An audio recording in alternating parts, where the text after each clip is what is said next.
Tetapi apabila kita bertemu dengan orang yang soleh, begitu langsung bertemu pagi hari bangun tidur bertemu dengan orang yang soleh, maka dibukakan 2 pintu surga sampai sore. Begitu. Nah ini makanya jadi barometer ini Pak, jadi barometer. Makanya para sahabat itu kalau dia bangun tidur langsung bertemu dengan Nabi. Begitu. Kenapa dia harus bertemu dengan Nabi? Karena kalau bertemu dengan Nabi yang pertama kali berarti bertemu dengan orang soleh. Nah itu peluang-peluang melakukan kebaikan itu dibuka oleh Allah. Itu pengaruh sekali. Jadi ibu lamun begitu gugah jual ke pasar ke papangitnya jeung soleh atau jeung jahat sakitu. Mata kudu hati-hati. Ya. Begitu kita bangun lalu kemudian langsung kita keluar lalu kita ke pasar, begitu bok teh jeung jelema jeung copet papangitnya teh panggeulana. Nah eta teh pangaruh Pak. Ya makanya betul-betul harus lakukan dulu yang terbaik lah kita. Ya bangun tidur lakukan yang terbaik. Mudah-mudahan pertemuan ini Bapak-bapak Ibu yang hadir ini adalah orang-orang dipilih Allah, orang-orang soleh, dan mudah-mudahan membuka pintu surga sampai sore nanti ya. Jadi peluang-peluang kebaikan itu akan mudah kita lakukan. Nah itu yang pertama. Kemudian yang kedua, di dalam Al-Quran Allah menyebut ada 2. Pertama ada unsur materi, 2 ada unsur imateri. Kalau dalam bahasa ini biotik dan abiotik, atau yang disebut dengan fisik dan metafisik. Jadi 2 ini disebut oleh Allah. Kalau unsur biotik, jasad kita, nah ini jasad kita biotik, itu disebut dengan materi atau fisikal. Ini disebut oleh Allah dalam Al-Quran, kullun man 'alaiha fan wa yabqa wajhu rabbika. Nah semua akan hancur. Jadi kalau kita meninggal dunia, maka unsur biotik kita hancur. Ini hancur. Tetapi unsur abiotik tidak. Yaitu unsur-unsur yang ada di dalamnya tidak. Kenapa? Karena di dalam Quran, wala taqulu lima yuqtalu fi sabilillahi amwat bal ahya'un walakin la tash'urun. Jadi kalau Anda jangan berkata kepada orang-orang yang mati dalam jalan Allah itu adalah mati, tetapi bagi mereka adalah hidup, cuman kita tidak merasakan. Jadi Jalmi Soleman namun ngantun genteng hidup Pak. Begitu. Jadi dia hidup, dan itu bisa dilihat dalam Quran surat Yasin ayat 26. Qul hud atau qul udkhulil jannah qala ya laita qaumi ya'lamun. Jadi orang yang meninggal dunia ini itu ketika dia soleh itu melihat orang-orang saudaranya di dunia. Lalu mereka berkata begini, ya laita qaumi katanya, ya'lamun, wahai katanya Allah, lamun simkuring senantiasa ngobrol jeung menghirup dulur abdi rek di bejaan gitu katanya. Ulah loba dosa cenah ieu teh karasa di akhirat gitu. Itu orang yang meninggal. Jadi orang yang meninggal itu masih berinteraksi dengan Allah, cuman mereka itu apa? Tidak bisa komunikasi langsung dengan kita. Itu masalahnya. Ngan lamun dina bahasa Sunda mah lamun bisa ngobrol rek di bejaan cenah. Eta cenah pamajikan abdi geus atau salakina tos maot teh direk di bejaan ku salakina teh. Ulah kitu cenah kitu. Tapi ternyata mereka layas maut. Dia itu apa? Dia tidak bisa. Jadi pertanyaannya adalah simpel. Betul di dalam Al-Quran bahwa orang yang beriman itu dia bal ahyaun. Dia itu masih kenapa? Karena unsur biotik atau abiotiknya masih hidup. Bu, kalau kita Pak punya orang tua lalu sudah meninggal dunia, eta teh ningali budakna teh di dunia teh Pak. Eta teh lamun budakna loba dosa ciri kita teh ka Allah teh, ya Allah cenah, ya laita qaumi ya'lamun. Ya Allah cenah lamun bisa balik deui rek di bejaan cenah kitu teh. Nah ini sekaligus membantah sebuah metodologi orang-orang yang mengatakan bahwa setelah mati itu tidak hidup. Justru setelah mati itu orang itu hidup dan dia berinteraksi langsung. Bahasa Sundana mah kieu, nu maot ge masih bisa nganasehatan nu hirup sakitu ya Pak. Nya. Lamun anu hirup teu bisa nganasehatan anu maot. Nah, jadi dibalikeun ayeuna mah ari nu hirup nganasehatan anu maot. Justru dina Al-Qur'an mah orang yang mati masih bisa menasehati orang yang hidup. Bagaimana Ustaz caranya? Ayat ini yang disimpan oleh Allah disampaikan oleh para kiai. Beres ayeuna janten urang uninga, janten anu maot teh eta teh ningal unggal dinten ka urang gitu Pak. Kenapa? Karena unsur abiotiknya masih hidup begitu kan. Yang hancur itu apanya? Iya jasadna hungkul hancur mah ari ieu mah henteu masih kitu mata geuning dina hadis aya nya jalma soleh mangagarantung rohna teh dina ieu dina tatangkalan hejo nya lamun jalmi anu teu anu maksiat si rohna teh teu paruguh di mana we nyangsangna teh mata lamun aya jalmi teu puguh nyangsangna teh buat Pak kurang soleh gitu nya. Nah kenapa Bu? Karena ini unsur yang pertama. Jadi unsur yang pertama. Tapi kalau kita memperhatikan, kalau ibu bapak masuk apotek dan supermarket, ini ternyata yang paling banyak orang itu, lalu kalau kita beli itu sebetulnya yang paling banyak itu unsur ataupun apa yang dijual itu adalah untuk biotik Pak, untuk jasad. Tinggal witan obat rambut dugikeun ka obat sampean aya. Kingawitan dari mulai ada apa kebutuhan untuk perut kita, untuk jasad kita. Tapi bapak ibu kalau masuk supermarket teu aya kumaha milarian lanong pedit teu aya nya nggak ada Bu. Lamun kita masuk ke supermarket sugan aya obat budak kara sholat mal aya eta teh. Tapi yang dijual apa? Udah untuk muka, untuk wajah, untuk tangan, untuk kaki semua ada. Berarti saya menyimpulkan secara teori bahwa ternyata kebutuhan manusia yang paling pokok adalah dia mengejar biotik. Buktinya apa? Tidak ada. Tidak ada. Kira aja mah gampil Pak punya ieu syair we banyak aya pengajian pada teh teu asup kabehanana ka masjid teh.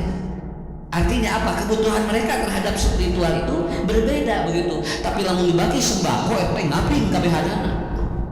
Jadi gampang ngukur jelema mah nya dititah ngaji mah harese ayeuna dibagi sembako mending ngabelaan ngantri ya teh. Karena apa? Unsur biotik mereka itu lebih dominan dan itu dari dulu Pak, nggak bisa dibohongin ini. Ibu kisah kampung mah kitu nya urang kisah kampung gini keimanan turun mah boro-boro aya ingat ka Allah kisah kampung mah urang disami keimanan turun mah tapi begitu kita naik ada unsur-unsur yang itu. Dan yang harus diperhatikan kita itu ini unsur abiotiknya, dan ini ada 3 di dalam Al-Quran. Yang pertama al-fikru, al-aql yaitu pikiran, yang kedua al-qalbu hati, yang ketiga ar-ruh rohani. Ieu mah abiotik mah gitu. Bapak minu ieu mah bapak ibu teh nya ngajaran tuluy kieu teh nama iya mah biotik nu kieu mah. Begitu masuk beres saya lagi covid kemarin itu ada ibu-ibu nanya Pak ya kebetulan lagi ngisi atau di Istiqomah, Ustadz suami saya meninggal hari Senin covid katanya ya maksudnya covid tapi belum keluar hasilnya, lalu nanti hari Jumat keluar hasilnya apakah positif atau negatif katanya. Keluarga sepakat kalau ayah katanya hasilnya negatif mau dibongkar kuburannya, mau dialihkan ke Garut. Kalau hasilnya positif masih tetap katanya di Cikadu. Akhirnya hari Jumat Pak keputusannya negatif, suaminya negatif, lalu dibongkar Pak, dibongkar kuburannya. Kemudian si mayatnya diangkat gitu kan. Dan Senin, Selasa, Rabu, Kamis, Jumat 5 hari ya. Jasadnya masih biasa. Si ibu ini nanyain sama saya lagi ngaji, Ustadz hari salaki abdi dialihkan ke Garut di Cikadu. Pertanyaannya suami saya nanti di kuburan di Garut ditanya lagi nggak sama malaikat gitu kan? Tak itu Pak, urang mah nggak kapikir gitu. Kudu ngalaman kamari kopi mah kapikir pertanyaan itu. Kenapa ibu nanya begitu? Ya kan orang katanya dimasukkan ke liang kubur ditanya oleh malaikat. Kemudian si mayatnya dipindahkan dari kuburanana itu ditanya deui teh ku malaikat. Jadi kabayan ku si ibu lamun mayit dipindah-pindah eta ditanya terus ku malaikat gitu kan. Ya wajar Pak muncul pertanyaan itu Bu, wajar. Kenapa? Karena dia khawatir kan. Lalu saya tanya, "Ari ibu naon maksudna haruskeun kitu?" "Bu cenah usah bisi we sos di Cikadu tos lancar." Ya lamun di Cikadu lancar engke dialihkeun ka Garut kumaha lamun teu lancar cenah kitu. Kan ieu teh kerjaan anu punten Pak bagi orang yang belajar. Pertanyaan 3 sepele tapi ini sampai saya tanya ke guru-guru saya. Kumaha ieu hukumna? Da emang dina hadisna kitu. Idza wudi al mayyitu ala qabrihi, apabila mayit dimasukkan ke liang kubur, pajaa malakani, dua malaikat batu datang. Payas ulani dia nanya malaikat itu. Nah itu pertanyaanna eta. Kan setiap mayit dimasukkan ke liang lahat, 2 malaikat datang itu. Kan ieu teh 2 kali pindah ieu teh. Ari malaikat teh datang deui ka Garut teh gitu maksudna meureunnya. Nanyakeun deui, Bu dugikeun ka ayeuna. Kemudian saya tanya, iya senang usah bisi we pun lancar teh senang lancar di Cikadu teh. Ayeuna di Garut jadi teu lancar, tapi ada ka surga jadi teu jadi gitu. Tapi gampang Pak, kalau nanti Bu logikanya begitu, ini kan kalau logikanya begitu gampang. Atau Ibu buat di Cikadu teu lancar, da can jelas keputusanna nya. Begitu di Garut geus lancar, da geus aya hasilna negatif. Buat ting Bapak ge ngajawab narada geudeun da geus negatifnya. Kalau logikanya ke sana, tapi Mbak jangan dianggap enteng. Orang berpikir jasadnya saja itu sudah seperti itu. Saking manusia itu betul-betul memahami bahwa ternyata apa yang dibutuhkan oleh kita itu jasad gitu kan. Jadi orang itu dominan memikirkan jasad. Nu kieu we ditanyakeun gitu kan. Sugan kieu punya pertarusan teh kumaha gitu nya nu kaitan jeung amal soleh tidak. Artinya ini harus dipahami kebutuhan secara manusiawi bahwa ternyata hampir 85% yang dibutuhkan oleh manusia sekarang itu adalah apa? Bagaimana memelihara biotik dia. Tetapi abiotiknya ternyata itu dibiarkan begitu saja. Nah, hadirin yang dimuliakan Allah, maka narasi-narasi di dalam Al-Quran Allah menyebut 3. Yang pertama adalah al-fikru. Kurang lebih 16 kali Allah menyebut kalimat pikir. Ya, tafakkarun. Nah begitu Pak. Ini Allah sebut itu. Artinya manusia itu memiliki pikiran.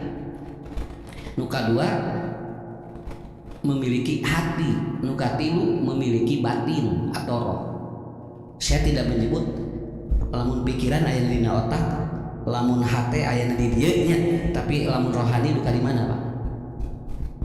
Jadi dia teangan tempat lagi hese model ibu nyeri hate dah hese teh pun nunjukeunna belah mana.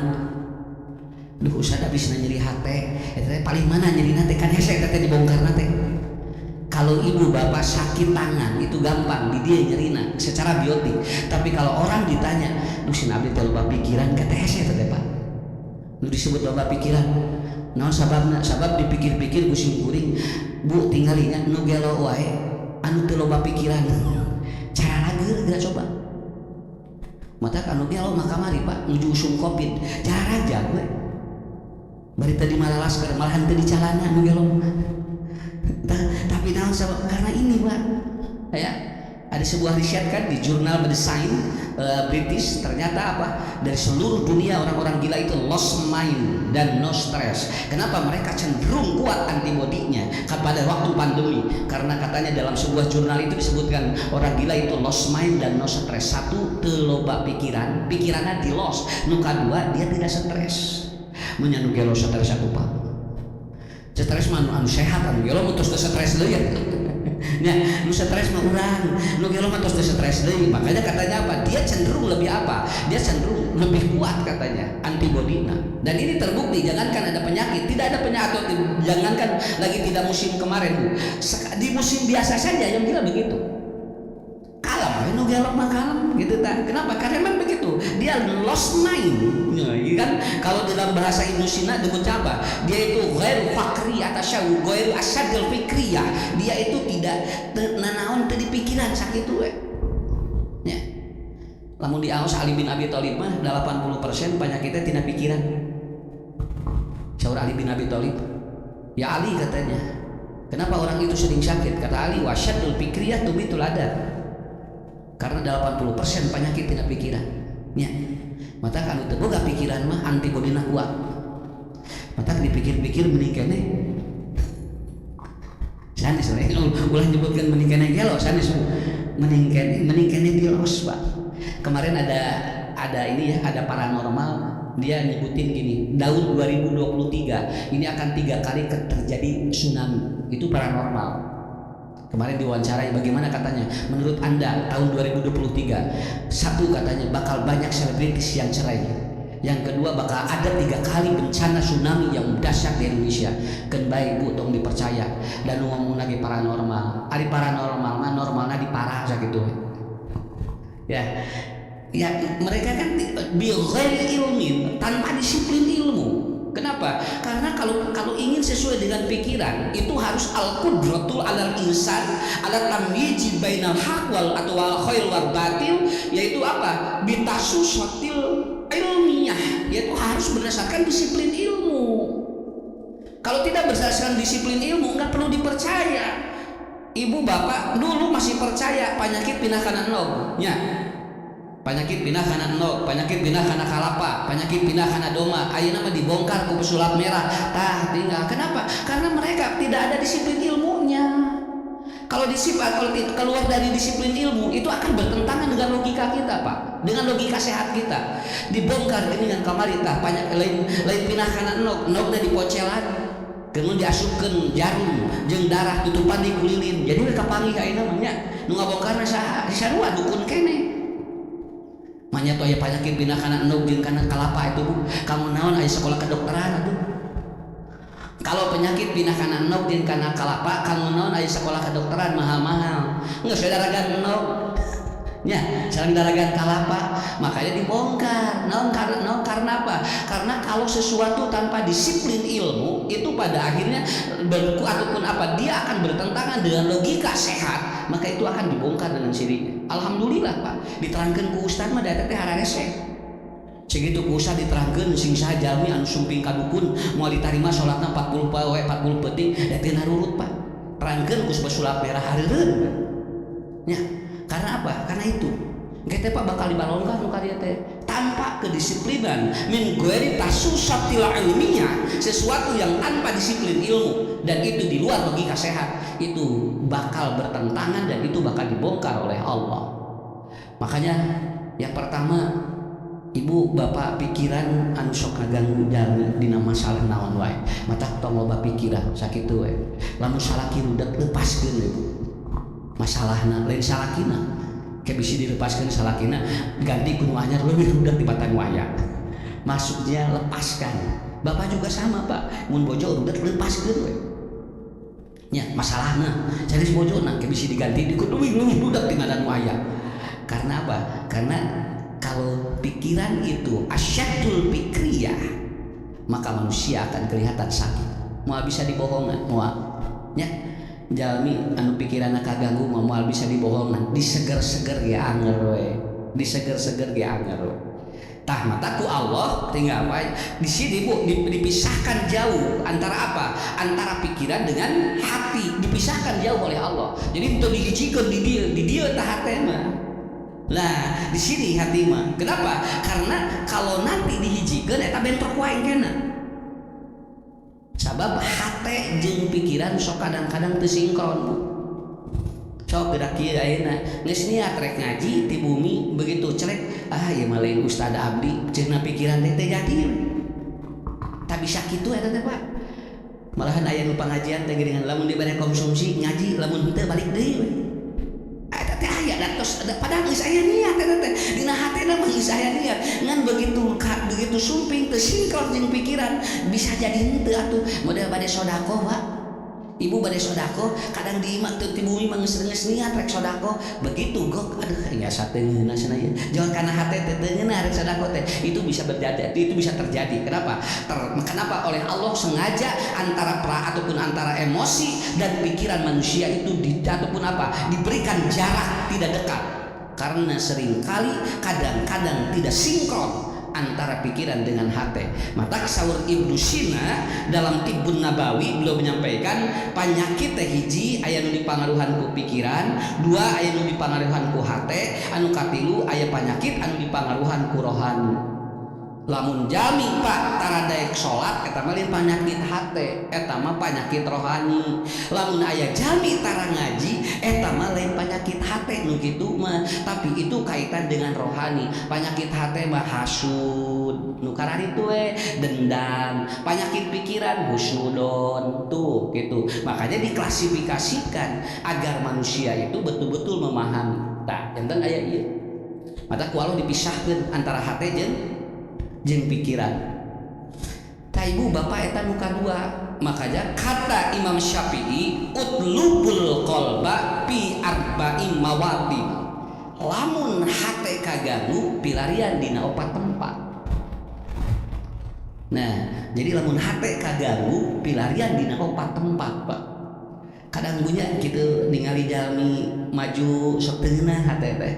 dari pikiran mah urang ge hayang siga itu ngan carana nu teu bisa, akhirna kumaha muncul dalam diri kita. Makanya hampir semua antara penyakit pikiran dan hati ini paling menggerogoti. Kalau dibaca di dalam psikologi kesehatan, penyakit-penyakit anu muncul tina pikiran jeung hati teh anu paling seueur opat. Hiji infeksi, dua jantung, nu katilu kanker, anu kaopat insomnia. Itu teh panyawat-panyawat anu diganggu ku eta. Anu insomnia anu susah bobo geuning aya nya. Batur mah hese sare, urang mah alhamdulillah geus hese budak. Nya. Alhamdulillah urang mah di mana wae bisa heulai Pak eta teh anugerah ti Allah. Batur mah bujung-bujung hoyong heulai. Meser kasur anu 80 juta eta teh kangot anu kanggo insomnia. Ngeuneuk we Ustaz alhamdulillah abdi tos meser sana kasur anu 80 juta teh anu dipencet keluar aromaterami do nunutan we eta teh. Tah si ibu eta mah geus meuli kasur eta teh bisa nunutan wae. Naon sababna mikiran anu 80 juta. Kumaha ieu mayar kasur. Jadi teu beres-beres atuh. Jadi nu pokona mah da eta. Da ti bobo mah tina emutan atuh Pak. Lamun emutanana beres Pak beres geus bobo sok teh. Sakitu. Ma kunaon teu daek teu bobo wae usah sieun maot tuh. Kan sieun di dieu pasieun sieun maot cenah usah geura bobo cung geura ngarak bising ke janten panyawat cenah sieun maot sok teueung mah 2 minggu teu sare maot we. Nah, di dari wah di dari dah sok geura. Ya aslina bu sok. Da kamari ge nuju kopi da sebetulna di dieu tararikna eta. Ngadengin ucaan batuk wae kamari mah deg-degan atuh Pak. Aya nu batuk teh alas si ibu batuk. Pan biasa ge batuk mah teu nanaon, tapi kamari mah Pak diganggu pikiran aslina jeung hate. Aya nu batuk teh, ibu entong ngaosnya lamun batuk mah mending cari we di bumi jeung si ibu teh. Atuh da abdi hayang ngaji cenah pepeureuheun anu teu batuk tara ngaji gitu. Tapi eta sampai ditatangi si muring salakina eungap disarekan ku salakin ku pamajikanana. Cara ogena eungap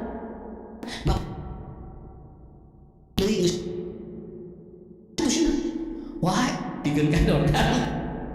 Nah, kadang ini Pak muncul ini kan kemarin juga begitu kan. Ketika pikiran dan hati tidak sinkron, betul. Sebetulnya mah corona biasa wae mungkin Bu, tapi karena ada pemicu-pemicu dari pikiran dan hati, jantung, infeksinya, saluran pernapasan, kemudian dia jadi tidak bisa tidur, kemudian ataupun kemudian ada gangguan yang tadi kadinya we.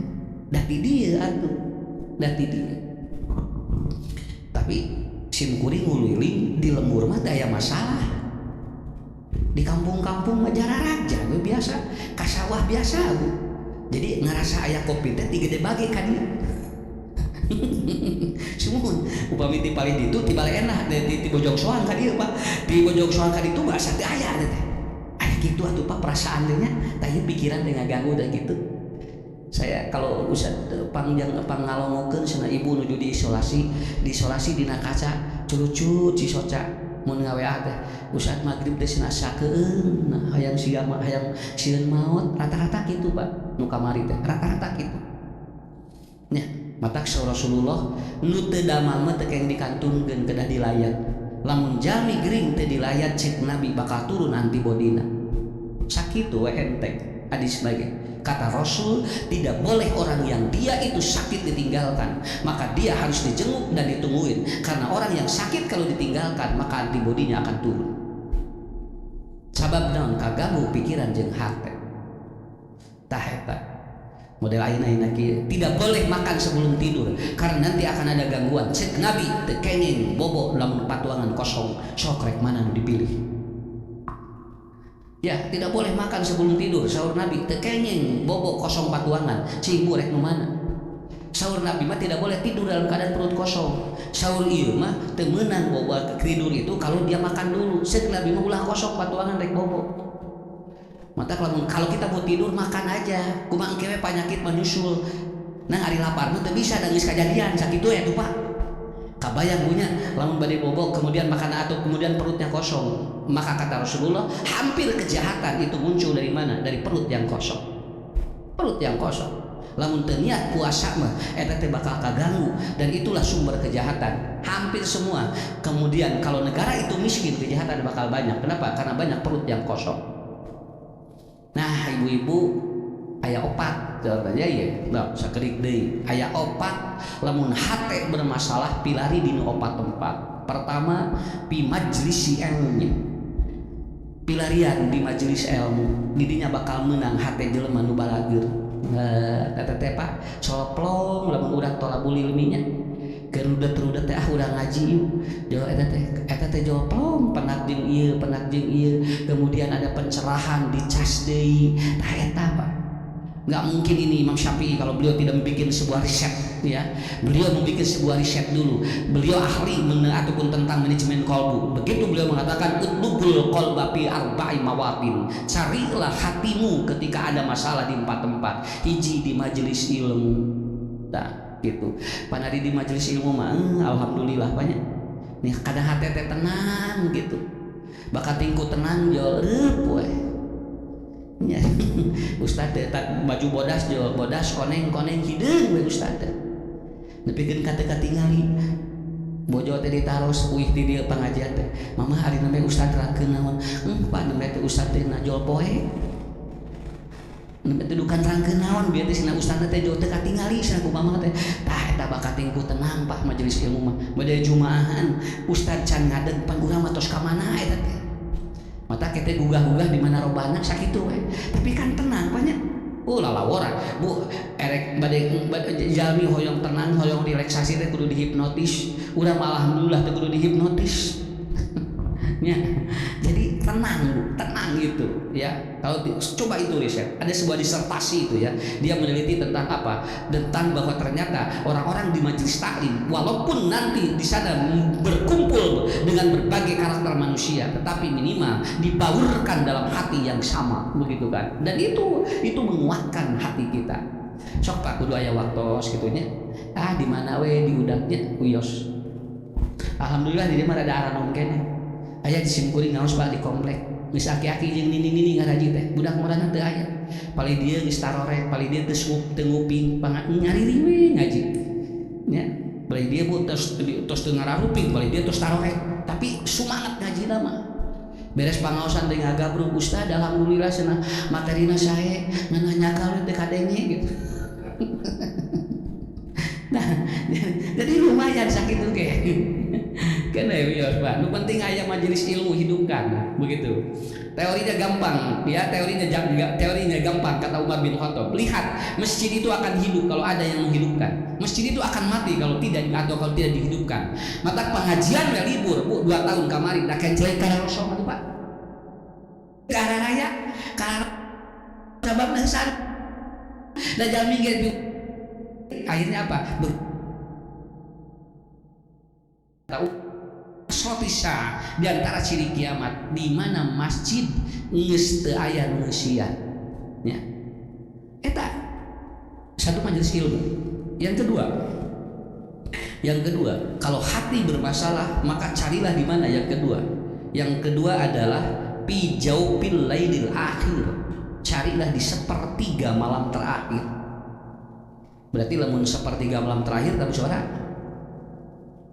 Nah, jadi ini disebut dengan teori burung. Burung itu tidak pernah bangun kesiangan, itu aja Pak. Mata manuk menghampang hiber nanti nggak Bu. Manuk menghiber itu teng kamana wae bebas manuk mah. Kenapa? Karena dia hatinya kosong, karena dia hatinya bagus. Manuk mah gitu wae hiber kamana wae. Kenapa? Karena burung itu pertama, burung itu tidak pernah bangun kesiangan, itu aja. Hayam, manuk, entok rata-rata baru atau bangun tidurnya berapa? Jam 2, setengah 3, jam setengah 4. Tara aya kacaritakeun aya manuk pagi gising jam 8. Sok aya manuk kaberangan geura. Justru nu boga manuk nu loba kaberangan mah. Nya aneh geura nya ari eleh ku manuk, ari manuk hudangna Bu. Kenapa? Maka sok aya korongok hayamnya. Kalau ayam berkokok itu enggak pernah lebih dari jam itu. Dia mengawali hidup manusia. Karena teori Nabi katanya, maka kalau kalian itu tawakal, hakko tawakalihi, seperti tawakalnya burung, la razaqakum, maka kalian akan diberikan rezeki oleh Allah. Jadi manuk mah gitu, hiji Bu, manuk mah tara kasiana. Makanya ada teori fi jaufil lailil akhir, maka bangun lebih dulu. Di ulah kapayunan kuno sanes, nya ulah ke kapayunan kudu sanes ngarah barokah minimal dina saminggu teh sakali urang teh gugah menuturkeun manuknya. Jadi urang teh nyontol ka manuk cek Nabi. Kemudian Bu kalau tidak satu minggu Pak satu kali minimal 1 bulan sekali. Kalau tidak sanggup lagi 3 bulan sekali, 3 sanggup lagi 6 bulan sekali. Lamun teu sanggup wae engke we ngadaguan Ramadan atunya. Manya atuh Pak samingguan mah teu mampu acan isin ku manuk bangun. Kenapa? Karena hati akan terobati kalau dia bangun sepertiga malam terakhir. Ada sebuah buku ini karangan siapa ya? Itu yang dari Turki. Dia ahli neurologi. Dia menulis tentang orang yang membiasakan bangun pada waktu sepertiga malam itu akan terjadi perbaikan saraf-saraf di otaknya. Akan terjadi perbaikan saraf-saraf di otaknya. Dan hasil riset katanya jarang pikun anu sok tahajud mah sabab hatena bersih karena ya hadisnya di Bukhari setan itu kalau kita tidur itu diikat oleh setan 3 ikatan. Begitu dia bangun ikatan 1 itu lepas, begitu dia wudhu ikatan 2 lepas, begitu dia itu bersolat maka ikatan yang ketiganya lepas dan setan dia lari. Maka saat itu kata Rasulullah tabibut nafs, dirinya hatinya akan bersih. Nah itu aja biasakan seperti itu Pak ya. Nukatilu Bihulatohi sholihin. Yang ketiga, apabila hati Anda bermasalah, temui orang-orang bagus, temui orang-orang soleh. Ya, lamun papangi jeung jelema jahat masuk capek karena otak. Tapi lamun papangi jeung jelema soleh minimal cili doakeun. Punten Pak, ayeuna teh namina teh genial. Ayeuna teh disebut teh masa genial. Milenial udah kelewat. Jadul, milenial, genial. Jadi genial itu sekarang semua komunikasi lewat ini. Jadi sudah jarang. Anak saja sekarang sudah jarang menemui orang tuanya Pak, karena cukup dengan video call. Itu disebut dengan genial. Kalau dalam bahasa ilmu ini psikologinya itu disebut dengan apa? Life engineering. Jadi orang sudah banyak life engineering. Ayeuna model jajan punya. Ayeuna mah da teu kudu masak atuh. Tinggal GoFood. Sakitu we. Hoyong naon aya nya ieu. Hoyong naon aya. Sakapeung dina gambarna leunah ari geus didahar teu. Ini atuh da urang lain urang nu masakna dina gambar eta teh. Nah sing dina gambar nu diledok ieu teh samaranna teh begitu datang sawerang. Naon sababna? Karena life engineering. Jadi life engineering itu semua teori sudah lewat aplikasi. Dan nanti diprediksikan katanya Pak. Ini diprediksikan nanti orang-orang yang kaya dan orang yang miskin, dia tidak punya uang kecuali nanti di kartu. Sebab engke mah sadayana bade dikartukeun. Sadayana jajanan wae bakal dikartukeun engke mah Bu. Kenapa? Kan sudah life engineering. Dan engke mah kato tos ngange kartu tinggalnya. Kemudian di mall ngange kartu, engke mah jajan cilok wae digesek engke mah. Kenapa? Karena sudah seperti itu Pak. Dan itu kita mengikuti metode seperti itu. Makanya begitu kita mau bertemu dengan orang tua tidak ada waktu karena kita sibuk, akhirnya cukup video call. Tapi ada yang hilang. Kata Rasulullah, barang siapa yang dia bersalaman kemudian dia musyafahah akan diampuni dosanya yang telah lalu. Hilang Pak pahala-pahala yang seperti itu. Karena apa? Makanya bertemu dengan orang soleh itu luar biasa. Enak Pak urang ciri doakeun minimal seperti itu. Dan yang terakhir, obat hati adalah apa? Qiraatil Quran wa tadabburihi. Biasakeun sadinten maca Quran lagi saayat. Eta teh beda kana hate. Da kitu. Ari maca WA milih zaman nya jeung FB mah. Ari Quran karek muka jol tuluh ke Pak eta mah. Karena emang luar biasa. Makanya itu obat-obat inilah yang kita sering dengar, tetapi intinya yang tidak mudah adalah mensinkronkan apa yang ada di pikiran dan hati kita. Hadirin yang dimuliakan Allah, yang terakhir yang mengganggu ruhani manusia ada 2. Yang pertama adalah syirik, yang kedua adalah dolim. Orang yang syirik itu akan merusak akidahnya, dan orang yang dolim pun itu akan merusak akidahnya. Tetapi hati itu dipengaruhi oleh 4 tadi, dan pikiran dipengaruhi oleh tadi sistem kita kepada Allah seperti apa. Maka hidup kita harus bagi 3 kesimpulannya. Ya, kesimpulannya hidup kita harus dibagi 3. 1, Ma malau adamiyin wi'an syarran min batnihi. Kata Rasulullah, tidak ada jelek dalam tubuh manusia kecuali perut. Maka apabila Anda makan bagi tiga, satu as-sulus li syarab, 1/3 buat minum, as-sulus li to'am, 1/3 buat makan, as-sulus li napas, 1/3 buat bernapas. Jadi perut kita harus dibagi tiga, 1 buat makan, 2 buat napas, 3 buat minum. Eta teh Nabi nunjuk ngajarkeun hirup jalmi teh kudu dibagi tilu. Hiji, Pak, 1/3 pakai untuk cari nafkah. Silakan ibu bapak cari nafkah, tapi jangan lebih dari 1/3. Buktinya dalam Al-Quran, wasiat saja tidak boleh lebih dari 1/3 harta kita. Artinya tong diporsir teuing awak lebih ka waktu. Ya. Kenapa? Karena ada jatah 1/3 lagi untuk apa? As-sulus li apa? Li syarab, buat apa? Tolabul ilmu. Saperti lu deui kamu naon nyari ilmu. Kudu aya waktu ku keur nyari ilmu, Pak. Lamun ayeuna urang noyo deui waktu keur nyari ilmu, maka orang ini akan ataupun orang ini akan bermasalah, baik di biotiknya ataupun di abiotiknya. Dan yang ketiga, as-sulus li napas. Napas al ibadah, saperti lu kamu ibadah. Mata ibu bapak mulih ti dieu sok bagi tilu ya waktu teh.